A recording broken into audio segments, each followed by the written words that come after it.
আসসালামু আলাইকুম আঙ্কেল, আপনি অনুমতি দিলে আপনার সঙ্গে একটু কথা বলতাম। অসংখ্য ধন্যবাদ আপনাকে কথা বলার সুযোগ করে দেওয়ার জন্য। তো আঙ্কেল, সর্বপ্রথমে জানতে চাচ্ছি আপনি কেমন আছেন? আলহামদুলিল্লাহ ভালো আছেন। যাক, আল্লাহ পাক আপনাকে ভালো রেখেছে। তো আঙ্কেল, আপনার নামটা জানতে পারি? ভাইজান প্লিজ, ভাইজান একটু প্লিজ।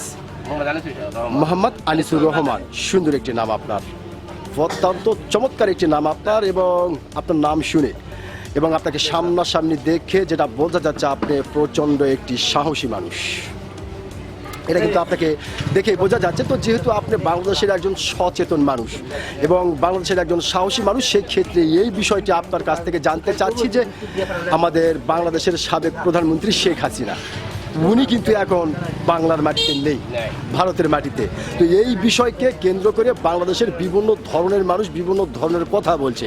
কে বলছে শেখ হাসিনা কখনো কোনো দিন বাংলার মাটি তার পা রাখতে পারবে না, আবার অনেকেই বলছে না শেখ হাসিনা আসবে অচিরেই বাংলার মাটিতে বীরের বেশে, আবার কেউ বলছে হতেও পারে, তবে তার জন্য একটু সময় রাখতে পারে। তো আমাকে আপনি একজন সচেতন মানুষ এবং সাহসী মানুষ হিসাবে আপনার কাছ থেকে জানতে চাই যে আপনি কোনটা মনে করেন?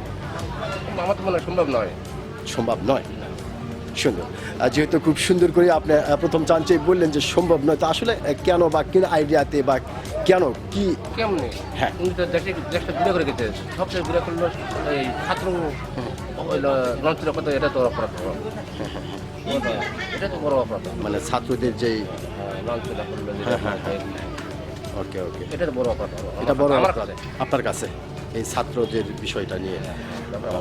ভালো প্রভাব হয় না। হ্যাঁ, যাই হোক, তারপর আপনি যেটা বললেন সেটা হচ্ছে যে দেশটাকে গুঁড়া করেছে, আর ছাত্রদেরকে হত্যার বিষয় যেটা বললেন যে যার কারণে সে আর আসতে পারবে না। অসংখ্য ধন্যবাদ আঙ্কেল আপনাকে। আপনি মোটামুটি যে সাহসী মানুষ, আপনি কিন্তু আপনার সাহসিকতার পরিচয় কিন্তু পরিচয় দিয়েছেন। অসংখ্য ধন্যবাদ আপনাকে। জি।